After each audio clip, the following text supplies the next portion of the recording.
Everyone, I'll introduce our guests as they come in. On the far right, you see Teo Al King of the China Horse Club. And, of course, winning jockey Mike Smith.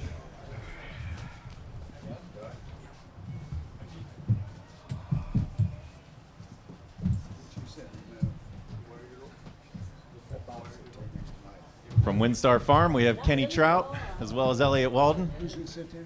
Bob. Bob Baffert. Bob. Oh.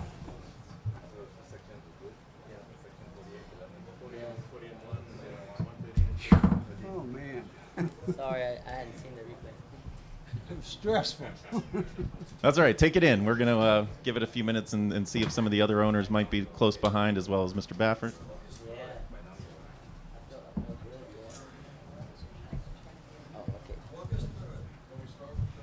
Feel okay? Great job, Mike. All right. While we wait for everyone else, let's go ahead and get started. Congratulations to all of you, the 13th Triple Crown winner, Justify. Mike Smith, of course, would love to start with you. If you could take us through the race, and if you don't mind, maybe start from when you came out to the paddock and include the warm-up as well. But take us through the whole thing, if you would. I mean, the whole time he was just so professional. I mean, he really was. He was taking, the crowd in well. All the noise in the gate, I was, worried because, the crowd was screaming right in front of you there. And being in the one hole, he was standing so good, almost too good. I was a bit worried, but my gate man reassured me, said, we're okay, he's standing good, trust me, he'll break. And he probably broke better today than he has, out of the other two, to be honest with you. He left there today very, very good, which was very important. Was able to go ahead and get a comfortable lead and just let him get into that rhythm of his, which he did very well. The first quarter was just a little bit quick, but then after that, I mean, he settled down and he got into a great rhythm, and I just kept a leg on each side at that point, and mine in the middle, and when I asked him, I mean, he dug in, to win 6 races in such a short amount of time like he's just done is just an unbelievable feat on his part, and really Bob's just done a tremendous job to get this horse to do what we just got done doing, so. Extremely excited, very, very blessed, and I can't tell you, this is just amazing. Were you surprised not to see anybody challenging you early on? I knew that if he jumped well, that he's just faster than they are. I knew they were going to send the outside horse, Ripoli's other horse. I'm drawing a blank on his name. Windstar's other horse. Windstar's other horse. Yeah. I knew they were going to go with a couple of my. I honestly, I really thought that if someone's going to hook me, I thought it'd be the Wayne's horse, Ravazzo. I knew they were going to be sneaky, aggressive. I just had that feeling, and we out-jumped them.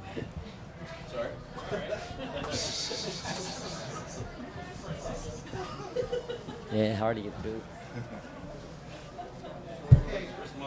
Come on, Hollywood.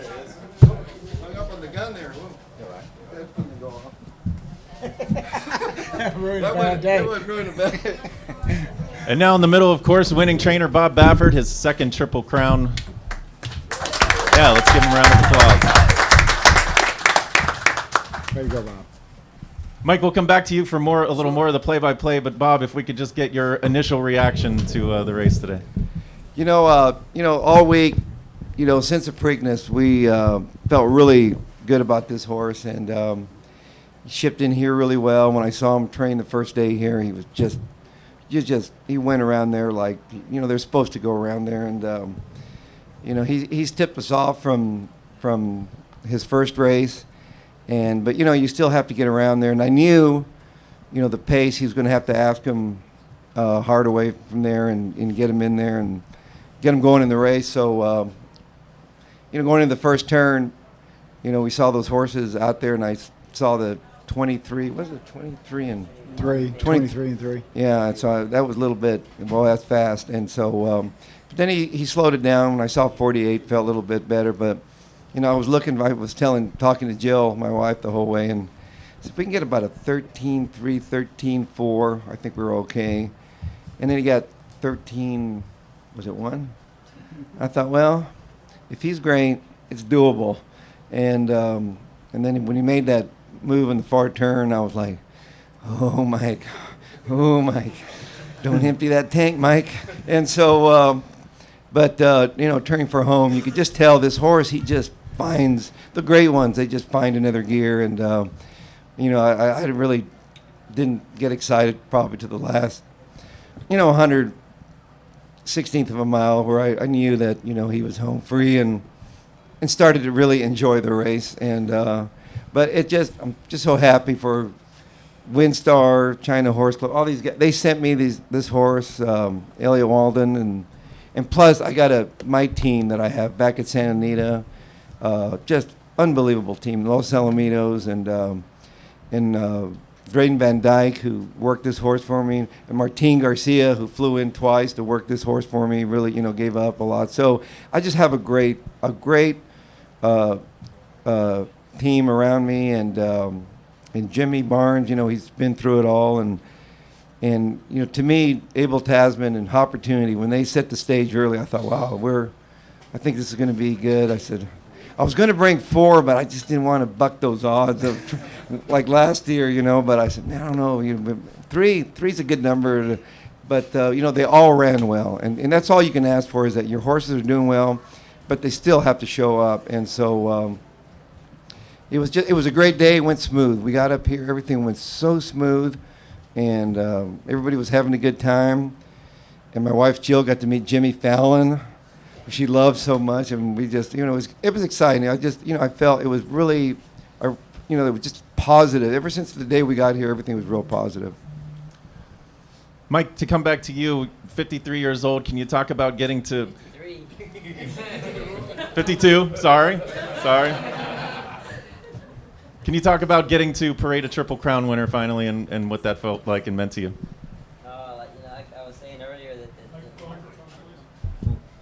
I was saying earlier on up on stage when we were accepting the trophy, that Bob's helped me achieve so many of my goals, but today, man, he made my dream come true. So it was just him and his crew and everyone who works with him. And he talks about how brilliant his crew is, and then he just puts an old man up there to sit still. He stays out of the way and let a good horse be a good horse, and that's what I do with him. At different times he wants to move at different places. What Bob was talking about, but it's coming to him so easy. And sometimes I was learned early on. Don't take away nothing that comes too easy. And then he gets into that rhythm. Then he takes a breather. Then he goes again. He just kept going. Every time I would squeeze on him a little, he just kept going. So I was confident he was going to run through the wire pretty strong. We'll open it up in a second, but first I'd like to hear from the various owners. Elliot, if you could start it off, and then we'll go down the line. If you could just give us your impressions of today and what you're feeling right now.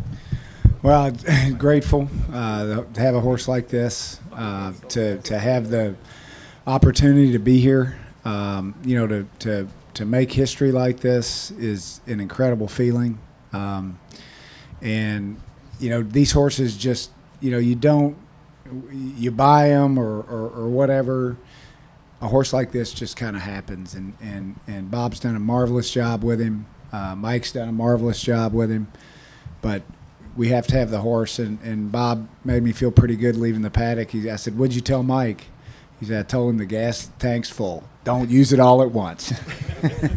So, but just real blessed, because you can't find these horses; they find you.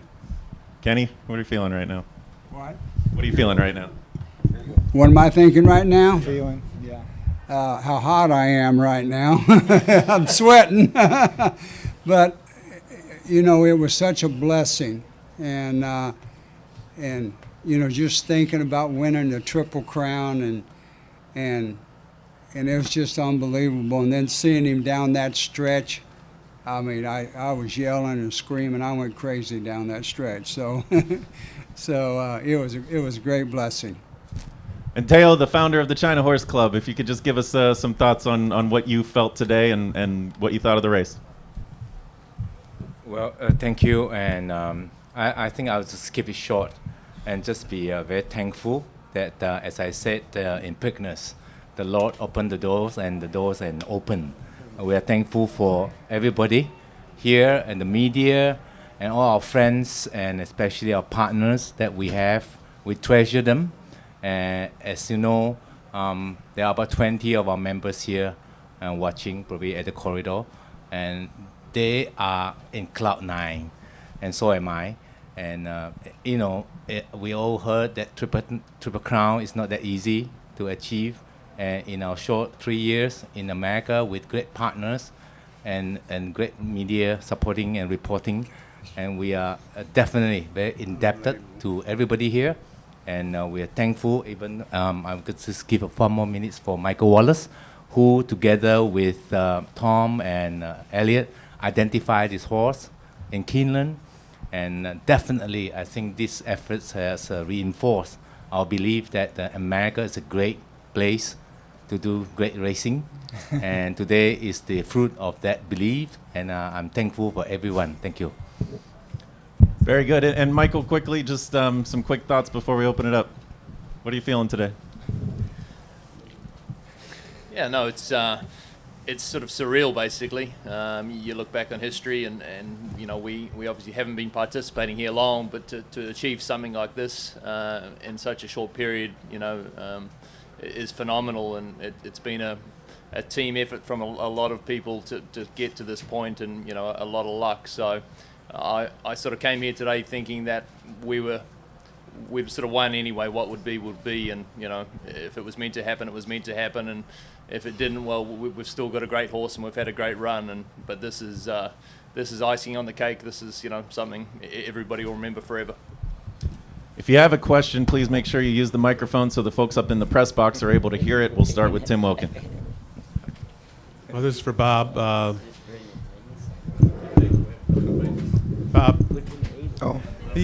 you made history today winning your second Triple Crown. Has that hit you? And if so, what are you feeling winning 2 Triple Crowns in the span of 3 years? I really didn't think about that. It's a privilege to have a horse like this. We're like the coach, but they're the athletes and the jockeys get it done. But to me, when you win the Derby 5 times, I really felt like, wow, I won the Derby. But this is more, to me, I wanted to see that horse, his name up there with those greats, because, if they're great, they're going to win the Triple Crown. It takes a great horse to win the Triple Crown.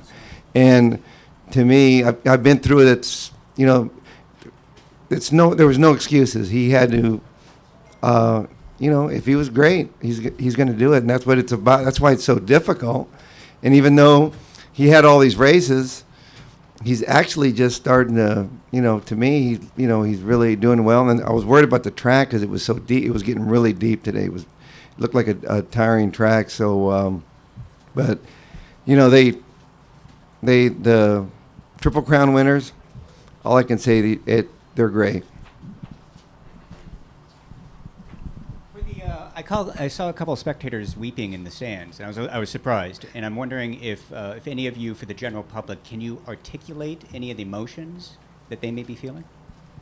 Well, I was weeping when they interviewed me. I got very emotional because I really think I'm getting help upstairs. I think of my parents. I think of all the good friends I lost, and I know they're up there.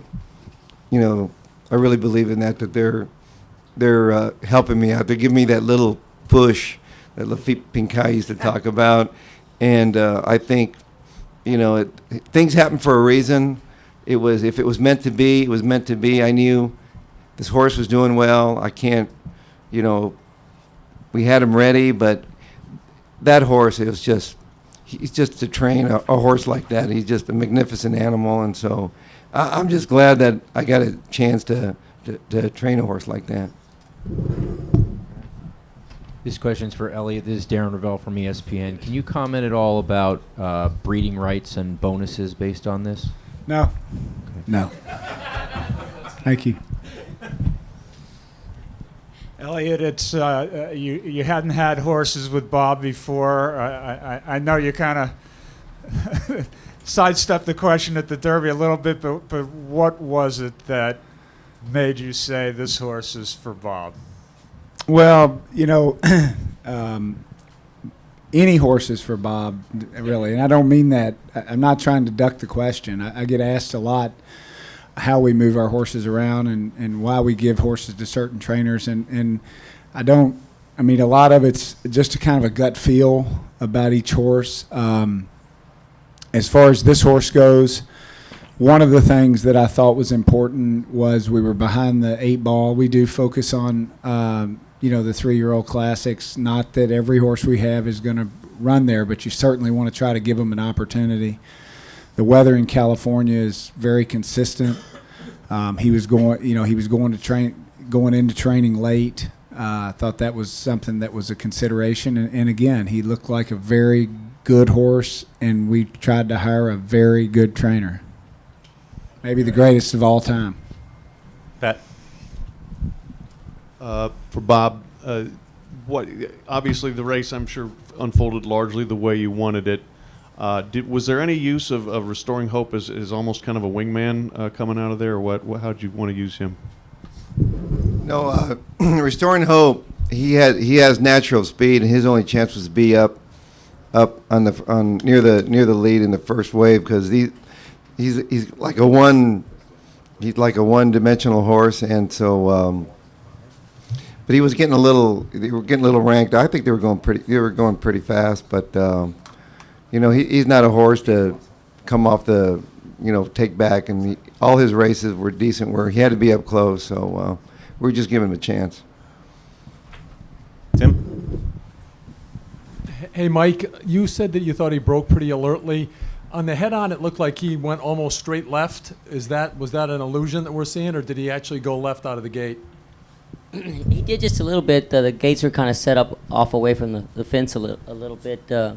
He jumped to the left, but he jumped very fast to the left. He was about a neck to a head in front the first couple of jumps, and so I was really happy with the way he got away from there. Ron Flatter. Mike and Bob, I don't know how much you've been able to see the replay or just even live. Which horse or horses would have been the biggest threat to him as the race unfolded?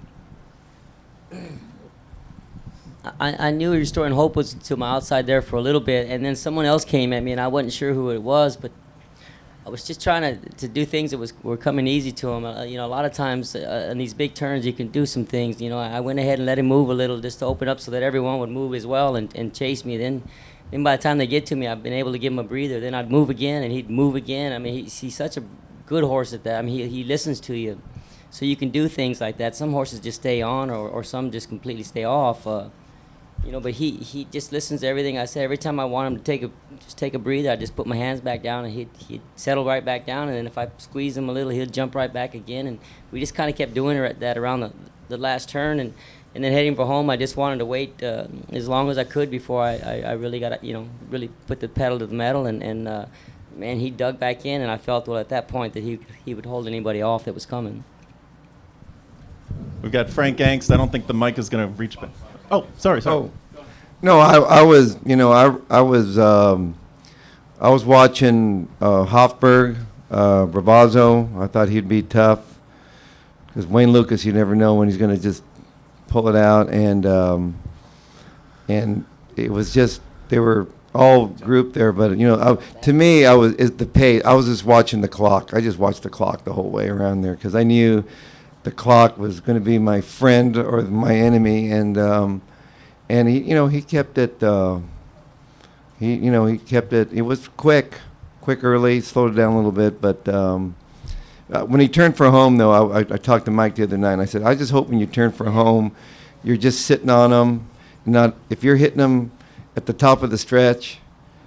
I know we're in deep water, and that means I swear I thought of that too. I did. I said, Bob's telling me right now, don't go to that whip yet. Just keep hand riding. I know what he's saying, and then he's telling me, now, would you just do it now? So but as soon as I was watching him, but then as soon as when he switched leads, and you could tell that the horse was starting to. But I mean, this horse, he looked in the paddock. He walked up there to the paddock like he just been there. I didn't even school him. I mean. Jimmy asked me, want to school him? I said, I don't want to school him. He's just so smart, And so he went up there, stood there like he'd been there, and he looked behind the gate, getting ready to go. He was wanting to get it on. It took forever, it seems, to get him in the gate. But he is just one of the all-time great horses, and I'm just thankful that we were able to pull it off. You know, it was something, but it was fun. I think we enjoyed it probably. This last week is probably like Jimmy and I were talking. So you know what? We're finally enjoying this one a little bit. You know, when we got here, it was really. But I'll never forget. I've never had a horse when I unloaded him the other day. When those horses in that barn went nuts when they saw him, I've never seen anything like that. They just knew his presence. There's something about him that, you know, I knew if a horse ran with him. He's just, they're not gonna keep. I hated to see Restoring Hope that close to him because I knew it was going to be tough on him. But here we are, and thank you, Kenny Trout and your team. You got a great team. Thank you. And by the way, they found this horse. He didn't find them. We all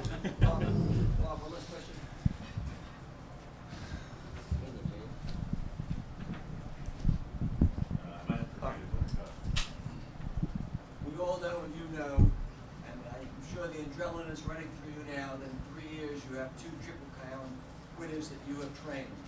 How would you compare American Pharoah to Justify? The question is a comparison between American Pharoah and Justify. Yeah, it was like, American Pharoah was, I've had some really great horses. We had, Point Given. I really thought, he could have easily been here. Horses like that they were, the durability, that's the thing. And that's one thing this horse has, American Pharoah, is this. Not only are they brilliant, they're fast, but they're durable. And they have to be taking it. And, I mean, this horse was like, you could tell he's getting better, but they're 2 different types. It's like comparing your kids, which one is faster. But, Pharoah was my first Triple Crown winner. It was like, I've been going through it. I would have won it before, but my buddy Elliot here cost me one of them. And so I remember they had me in here like somebody had died.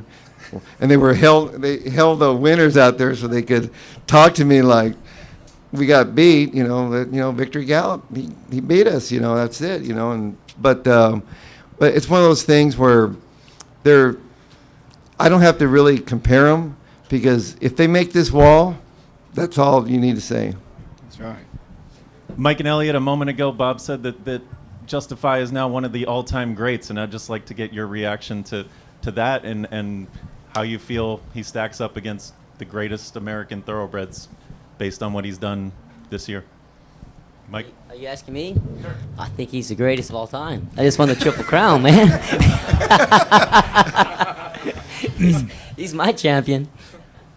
Elliot, thoughts on that? Yeah, just Bob and I kind of joked about '98 when after the fact, and I've said it that Real Quiet didn't belong but not because he wasn't a really good horse, but he just wasn't a Triple Crown winner because Victory Gallop beat him. And Victory Gallop was a good horse.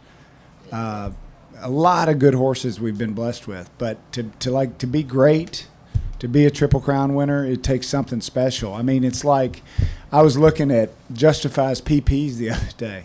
I was looking at a speed sheet.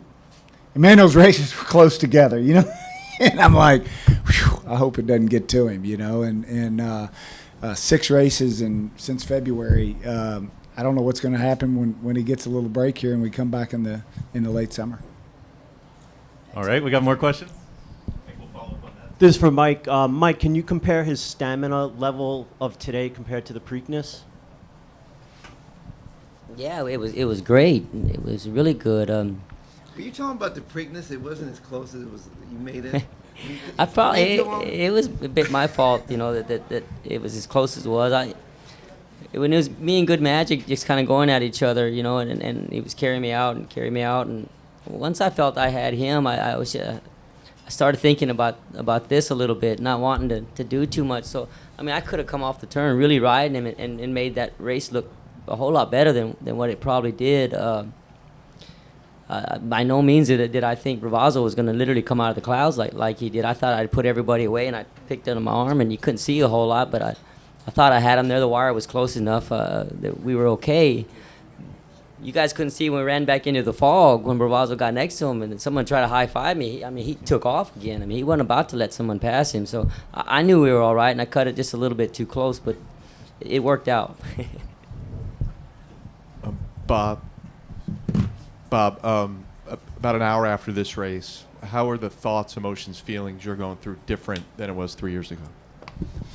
Well, I mean, it was different 3 years ago because it was something that it looked like it just wasn't going to happen. 37 years, and you come up here, and I'd been through it, and I just felt more pressure because I felt, look at the Lord has given me another crack at it, and I got this great horse, everything's running smooth, but he still has to do it. And then when he did it, I was like everybody else. I was just like in awe of it.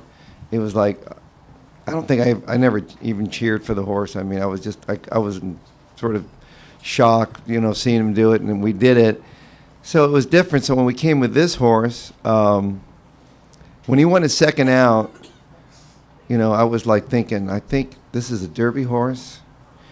It could be a Triple Crown horse. Maybe I'll get another shot. But I mean, he just showed us that raw talent was there when he broke his maiden before he ran, and then his second out, Mike rode him, and then the Santa Anita Derby, and he just. I mean, it's just, I'm telling you, the raw talent is there, and he's doing it, like he's a walk-on, he just came on there and he broke every curse there was, whatever but it was meant to be. I meant to get this horse. They were meant to buy him. Everything to me is meant to be. Elliot, you did mention there the possibility of a more of a campaign after a break. Can you just address that? Well, just looking forward to, we're going to enjoy today and not really think about it, but he's done a lot in a short period of time, so it's going to be up to Bob what happens now, but looking forward to, can't wait to get him back out there, but we're going to do right by him, and I'm sure Bob knows how to get him ready, and we'll wait on that. So, Mike, after the Preakness, you said earlier in your career maybe you weren't ready for this. Now at 52 to win a Triple Crown, it's a pretty small group of jockeys. Jean Kruger was in here just a second ago. What does that mean to you to be in that select group, Triple Crown winners? And now at your age, why did you say that you weren't ready earlier? There's a lot of pressure. I don't know if you know that or not, but it's a little hectic. I mean, I certainly ridden some good horses that I thought could maybe have won the Derby. They didn't win the Derby. Maybe one won the Preakness, and then I've been blessed to win the Belmont a few times. But God gives you things when you're ready to handle them, and I think it took this long, but I was ready because I'm telling you, I felt good all day long. I honestly did. I even took a nap. So, I really did. I felt great, and that probably wouldn't have happened, 10 years ago or 20 years ago. I'd have been probably running through a wall or something. But anyway, just experience-wise, knowing what I got underneath me and knowing how Bob's trained him, just all little things that you learn through time, and might not have been ready back then. Evidently, I wasn't. I haven't even been close. Abby Sun, Voice of America. A question towards Elliot and then Mr. Teal, Michael Wallace, and horse owners. So I think this is the first time that any Chinese money or Chinese organization involved in the American's big horse industry and winning big. I guess my question would address to the Chinese market, because the government is trying to open up the market in Hainan to expand whether into entertainment or tourism, and horse racing is one of them. I guess if you don't mind, maybe talk more on are there going to be more collaboration towards Chinese market down the road, and what this winning means for Chinese as a premature market international position. Well, we are very blessed to have China Horse Club as a partner, and it's happened in a very short amount of time. I think Michael Wallace and Tio deserve. I mean, it's phenomenal to win a Kentucky Oaks with Abel Tasman in the second year of operation and to win a Triple Crown in their third year. It's amazing.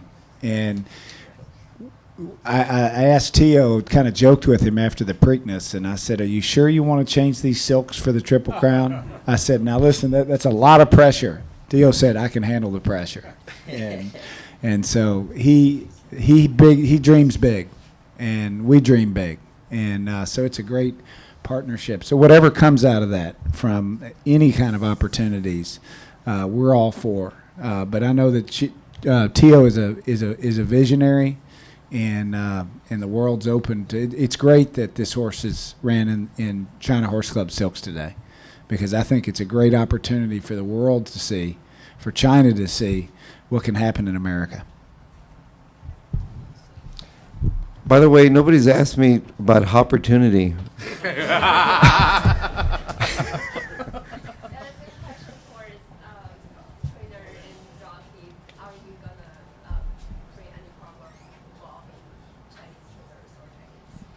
What's the question again? Do you guys have any plan involved